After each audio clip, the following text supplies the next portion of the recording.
அக்காவும் ரம்யாவும் ஃபைனல்ஸை பார்க்க ஊர்ல இருந்து நேர்லயே வந்துட்டாங்க.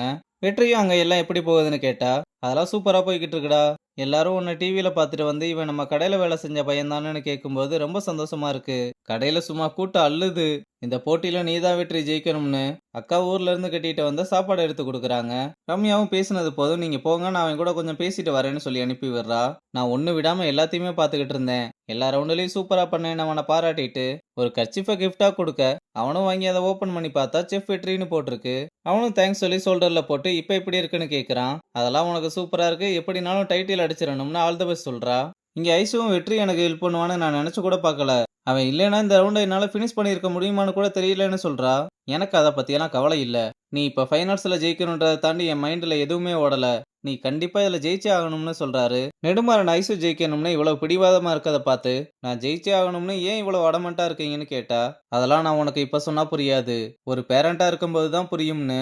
இந்த உலகத்துல இருக்க எல்லா பேரண்ட்ஸுமே ஆசைப்படுறது, பெத்தவங்க கிட்ட அவங்க பையனை பத்தியோ பொண்ணை பத்தியோ இந்த மாதிரி ஒரு குழந்தைய பெத்ததுக்கு நீங்க என்ன தவம் பண்ணிருக்கீங்களோன்னு பேசும்போது அவங்களுக்குள்ள வர்ற சந்தோஷத்தை சொல்றதுக்கு வார்த்தையே இல்ல. அதுதான் நான் உன்னை வளர்த்து ஆளாக்குனதுக்கான அர்த்தமே.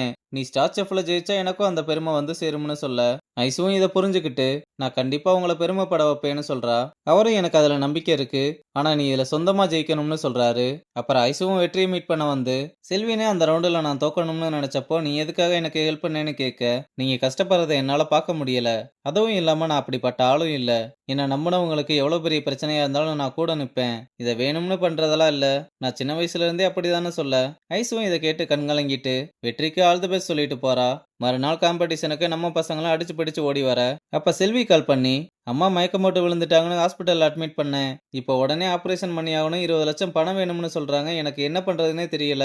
சரி, ஒரு 2 நாள் மட்டும் டைம் கேளு, நான் எப்படினாலும் பணத்தை ரெடி பண்றேன்னு சொன்னா, இல்ல இன்னும் 2 மணி நேரத்துல பணம் கிட்டியே ஆகணும்னு சொல்றாங்க. இல்லனா அம்மாவோட உயிரை காப்பாத்த முடியாதுன்னு சொல்றாங்கன்னு சொன்னதும், வெற்றிக்கும் செல்வி இப்படி சொன்னதுனால என்ன பண்றதுன்னே தெரியல. ஒரு 2 நிமிஷம் இரு, நான் கூப்பிடுறேன்னு சொல்றான். பாண்டியும் வெற்றி பதட்டமா இருக்கதை பார்த்து என்னடா ஆச்சுன்னு கேட்டா, அம்மாவை ஹாஸ்பிட்டல்ல சேர்த்திருக்க விஷயத்தையும் 20 லட்சம் பணம் கட்டணும்ன்ற விஷயத்தையும் சொல்ல, அவனும் இதை கேட்டு 20 லட்சமானு ஷாக் ஆகுறான். சரி, ரகுபதி சார் கிட்ட கேட்டு பார்க்கலாம்னு அவருக்கு கால் பண்ணி விஷயத்த சொல்லி கேட்டு பார்க்க, அவரு இப்ப ரெசார்ட்டோட ஷேர்ஸ் எல்லாம் வாங்குறதுக்கு அவர்கிட்ட இருந்த சொத்து பத்து நகை எல்லாத்தையுமே வித்துட்டதுனால இப்ப என்கிட்ட எதுவுமே இல்லைன்னு, வெற்றிக்கு இந்த நிலைமையில ஹெல்ப் பண்ண முடியலன்னு வருத்தப்படுறாரு. வெற்றியும் பரவாயில்ல இருக்கட்டும்னு காலை கட் பண்ணிட்டு, ரகுபதி சாரும் பணம் இல்லைன்னு சொல்லிட்டாரு பாண்டி. எனக்கு என்னமோ இது சரியா படல, நான் ஊருக்கு கிளம்புறேன்னு கிளம்ப போக, லூசாடா நீ, கஷ்டப்பட்டு ஃபைனல்ஸ் வரைய வந்துட்டு இப்ப கிளம்புறேன்னு சொல்ற. இந்த போட்டியில ஜெயிச்சா 20 லட்சம் பணம் வரும்ல, அதை வச்சு அம்மாவை காப்பாத்திடலாம்னு சொன்னா. அதுக்கெல்லாம் இப்ப டைம் இல்ல பாண்டி, இன்னும் 2 மணி நேரத்துல பணம் கட்டணும்னு சொல்றாங்கன்னு சொன்னதும், சரிடா அம்மாவை நான் பாத்துக்கிறேன், நீ போய் காம்படிஷன்ல கலந்துக்கோன்னு சொல்ல, உன்னால எப்படியா 20 லட்சம் பணம் ரெடி பண்ண முடியும்னு கேட்டா, டேய் அம்மாவை காப்பாத்த வேண்டியது என் பொறுப்பு, நீ போய் ஃபைனல்ஸ்ல ஜெயிக்கிற வேலையை மட்டும் பாருன்னு சொல்லிட்டு கிளம்புறான். வெற்றியும் பாண்டியால இப்படி அவ்வளவு பணத்தை ரெடி பண்ண முடியும்னு ரொம்ப சோகமா இருக்கான். இந்த பக்கம் ரகுபதியே ராஜனுக்கு கால் பண்ணி, எனக்கு இமிடியேட்டா 20 லட்சம் தேவைப்படுது, உன்னால எவ்வளவு அரேஞ்ச் பண்ண முடியுமோ அரேஞ்ச் பண்ணி கொடுன்னு சொல்றாரு. இங்க 2026 ஸ்டார் செஃப் காம்படிஷனுக்கான போட்டியே ஸ்டார்ட் ஆகுது. ஆங்கரும் இந்த ஃபைனல் ரவுண்ட்ல ஜெயிக்க போறவங்களுக்கு ஸ்டார் செஃப்ன்ற பட்டம் மட்டும் இல்லாம 25 லட்சம் ரூபாய் கேஷ் பிரைஸும் வின் பண்ண போறாங்கன்னு சொல்ல, அக்கா 25 லட்சமான வாயை பொழக்கிறாங்க. ஃபைனல்ஸை பாக்குறதுக்கு அக்கா மட்டும் இல்லாம சிவா அசிஸ்டன்ட் எல்லாருமே வந்திருக்கானுங்க. ஆங்கர் அப்படியே ஆடியன்ஸ் ஜட்ஜஸ்னு எல்லாரையுமே வரவேற்றுட்டு ஒவ்வொரு செஃபையா வெல்கம் பண்ணிக்கிட்டு இருக்க எல்லாருமே வர்றாங்க. அவங்க வரும்போது ஆடியன்ஸும் ஆரவாரத்தோட கை தட்டுறாங்க. லாஸ்டா வெற்றியோட பேரை சொல்லி கூப்பிட்டா அவன் அம்மாவை பத்தின நினைப்பிலே உள்ள நின்னுகிட்டு இருக்கான். இதனால எல்லாருமே ரொம்ப பதட்டப்பட, ஒரு அக்கா வந்து உங்களை தான் கூப்பிட்டுக்கிட்டு இருக்காங்க, போங்கன்னு அனுப்பி விடுறாங்க. அப்புறம் அவனும் உள்ள வரும்போது நம்ம பசங்க எல்லாரும் வெற்றி வெற்றின்னு காட்டு கத்து கத்திக்கிட்டு இருக்கானுங்க. ஜட்ஜஸும் எல்லாருக்குமே ஆல் தி பெஸ்ட் சொல்லிட்டு ஃபைனல்ஸுக்கான ரூல்ஸை சொல்ல ஆரம்பிக்கிறாங்க. இந்த ஃபைனல்ஸ்ல நீங்க எந்த இன்கிரீடியன்ஸுமே யூஸ் பண்ணாம கான்செப்டை யூஸ் பண்ணி தான் சமைக்க போறீங்கன்னு.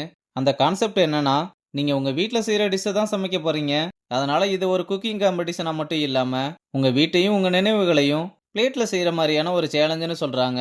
ஆனா இவங்க பேசின எதையுமே வெற்றி காதல வாங்கிக்காம அம்மாவை பத்தின நினைப்புல இருக்கதை பார்த்து வெற்றியை ஜட்ஜஸ் மாறி மாறி கூப்பிட்டு அவன் அமைதியாவே இருக்கிறதுனால டேபிள்ல ஒரு அடியை போட்டு நீங்க ரெடியான்னு கேட்க, அவனும் ரெடி தான்னு சொல்றான்.